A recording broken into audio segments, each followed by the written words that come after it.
हरे कृष्णा। श्रीमद् भगवद गीता के प्रथम अध्याय का महात्म्य।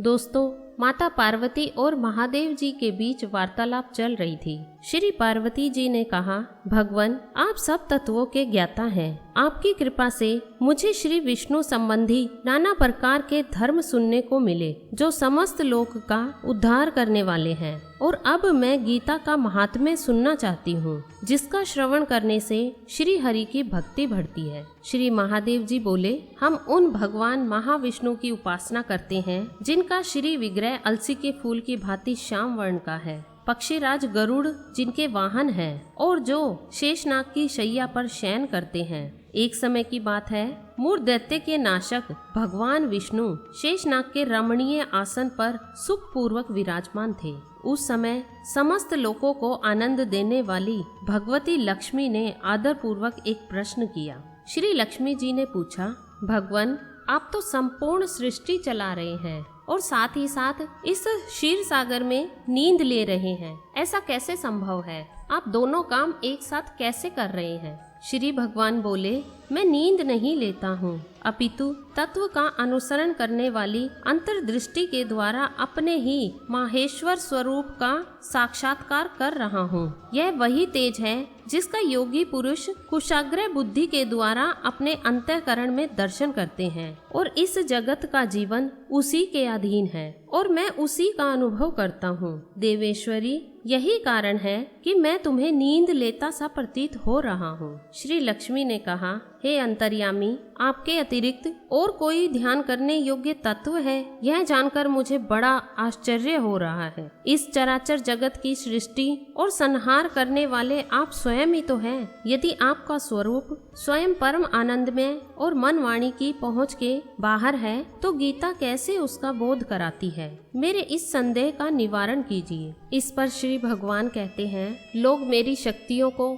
और मेरे स्वरूप को तभी समझ सकते हैं जब वे पूर्ण भक्ति भाव से भगवत गीता का अध्ययन करेंगे। भगवान विष्णु श्री लक्ष्मी को भगवत गीता की महिमा बताते हुए कहते हैं कि ये जो भगवत गीता है वो मेरा ही स्वरूप है। भगवत गीता के जो पहले 5 अध्याय है वो मेरे मुख के समान है, अगले 10 अध्याय मेरी भुजाओं के समान है, अगला 1 अध्याय मेरे उदर यानी पेट के समान है, और भगवत गीता के आखिरी 2 अध्याय मेरे चरण कमलों के समान है। भगवान कहते हैं कि यदि कोई व्यक्ति गीता के 1 या आधे अध्याय का अथवा 1 आधे या चौथाई श्लोक का भी प्रतिदिन अभ्यास करता है तो वह सुशर्मा के समान मुक्त हो जाता है। इस पर श्री लक्ष्मी जी ने पूछा, भगवान, ये सुशर्मा कौन था? किस जाति का था और किस कारण से उसकी मुक्ति हुई? श्री भगवान बोले, प्रिय, सुशर्मा बड़ी खोटी बुद्धि का मनुष्य था और वह पापियों का तो वह शिरोमणि ही था,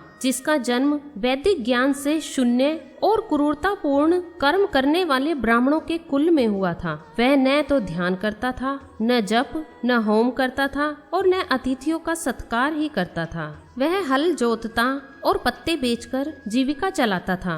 वह मदिरा पीता और मांस भी खाया करता था। इस प्रकार उसने अपने जीवन का अधिकांश समय व्यतीत कर दिया। एक दिन मूढ़ बुद्धि सुशर्मा पत्ते लाने के लिए किसी ऋषि की वाटिका में घूम रहा था। इसी बीच में काल रूपधारी काले सर्प ने उसे डस लिया। सुशर्मा की मृत्यु हो गई और फिर वह अनेक नरकों में जा वहाँ की यातनाएं भोगकर मृत्यु लोक में लौट आया और वहाँ बोझ ढोने वाला बैल हुआ। उस समय किसी पंगु ने अपने जीवन को आराम से व्यतीत करने के लिए उसे खरीद लिया। बैल ने अपनी पीठ पर पंगु का भार ढोते हुए बड़े कष्ट से 7-8 वर्ष बिताए। एक दिन पंगु ने किसी ऊंचे स्थान पर बहुत देर तक बड़ी तेजी के साथ उस बैल को घुमाया। इससे वह थककर बड़े वेग से पृथ्वी पर गिरा और मूर्छित हो गया। उसे देखने के लिए वहाँ पे बहुत से लोग एकत्रित हो गए। उस जन समुदाय में से किसी पुण्य आत्मा व्यक्ति ने उस बैल का कल्याण करने के लिए उसे अपना पुण्य दान किया। तत्पश्चात कुछ दूसरे लोगों ने भी अपने अपने पुण्यों को याद करके उन्हें उसके लिए दान किया। उस भीड़ में एक वैश्या भी खड़ी थी। उसे अपने पुण्य का पता नहीं था, तो भी उसने लोगों की देखा देखी उस बैल के लिए कुछ त्याग किया। तत्पश्चात यमराज के दूत उस मरे हुए प्राणी को पहले यमपुरी में ले गए और वहाँ पर यह विचार किया गया कि यह वैश्या के दिए हुए पुण्य से पुण्यवान हो गया है और नरक यातनाओं से छूट गया, क्योंकि जब यह सुशर्मा था, मानव योनि में था, तब इसने बहुत पाप किए थे, इसलिए उसे नरक में यातनाएं भुगतनी पड़ती। लेकिन वैश्या के पुण्यों से वह पुण्यवान हो गया था, इसलिए यमराज ने उसे छोड़ दिया और वापस धरती पर एक ब्राह्मण कुल में जन्म हुआ। लेकिन आश्चर्य की बात यह थी कि उसे अपने पिछले जन्म का सभी कुछ याद था और इसके चलते वह उस वैश्या को पृथ्वी पर ढूंढने लगे और घूमते घूमते वह उस वैश्या के घर पहुंच ही गए और उससे पूछा कि तुम एक वैश्या थी, तुमने ऐसा क्या पुण्य किया था जो मुझे देने पर मेरे सभी पाप कट गए और मैं नरक यातना से मुक्त हो गया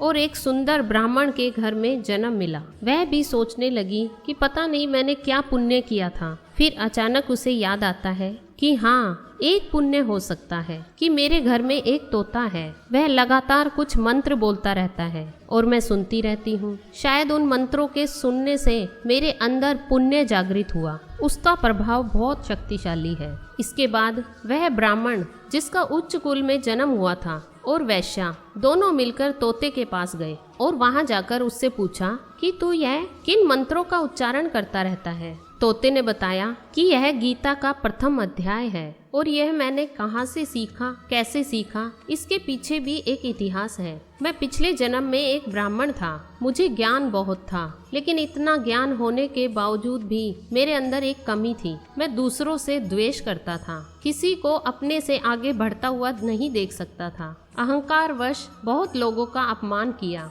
फिर मेरी मृत्यु हो गई। मृत्यु के बाद मुझे भी बहुत नरकों की यातना भुगतनी पड़ी, अलग अलग योनियों में जन्म हुआ। इसके बाद जाके मुझे तोते का जन्म मिला। पिछले जन्मों के पापों के कारण माता पिता की मृत्यु हो गई और एक दिन मैं ग्रीष्म ऋतु में तपे मार्ग पर पड़ा हुआ था। वहाँ पर कुछ श्रेष्ठ मुनि मुझे उठाकर ले आए और महात्माओं के आश्रम के भीतर एक पिंजरे में उन्होंने मुझे डाल दिया। वहीं मुझे पढ़ाया गया। ऋषियों के बालक बड़े आदर के साथ गीता के प्रथम अध्याय का अध्ययन करते थे। उन्हीं से सुनकर मैं भी बार बार पाठ करने लगा। इसी बीच में एक चोरी करने वाले बहेलिये ने मुझे वहां से चुरा लिया। इसके बाद इस देवी ने मुझे खरीद लिया। पूर्व काल में मैंने इस प्रथम अध्याय का अभ्यास किया था, जिससे मैंने अपने पापों को दूर किया है। फिर उसी से इस वैश्या का भी अंतःकरण शुद्ध हुआ है और उसी के पुण्य से ये द्विज श्रेष्ठ सुशर्मा भी पाप मुक्त हुए हैं। इस प्रकार परस्पर वार्तालाप और गीता के प्रथम अध्याय के महात्म्य की प्रशंसा करके वे तीनों निरंतर अपने अपने घर पर गीता का अभ्यास करने लगे।